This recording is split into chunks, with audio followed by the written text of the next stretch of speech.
5 dahilan bakit may cheater. Una, hindi lahat ng manloloko naghahanap ng mas maganda o mas gwapo. Minsan hinahanap nila yung hindi nila mahanap sa sarili nila. Validation, thrill, at pansamantalang saya. Kahit ikaw na ang lahat, may mga tao talagang hindi marunong makontento kasi sila mismo kulang sa sarili nila. Pangalawa, cheating happens kahit masaya kayo. Akala mo okay kayo, sweet pa sa chat, palaging may good morning baby, tapos may iba pala. Kasi minsan, hindi issue ang relasyon, issue nila ang sarili nila. Kahit gaano ka ka-loyal, kung ang partner mo curious pa sa iba, malaking problema yan. Pangatlo, hindi laging ikaw ang may pagkukulang. Pag niloko ka, natural na mag-isip, ano bang mali sa akin? Pero sa totoo lang, choice yun ng tao.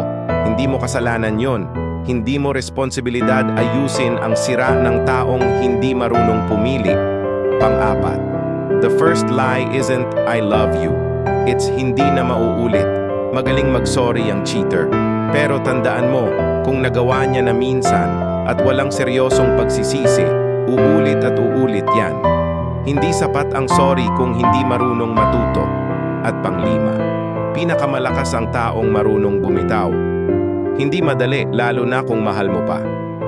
Pero minsan, hindi lahat ng pagmamahal dapat ipaglaban. Kasi habang ikaw ay kumakapit, siya naman palihim na bumibitaw.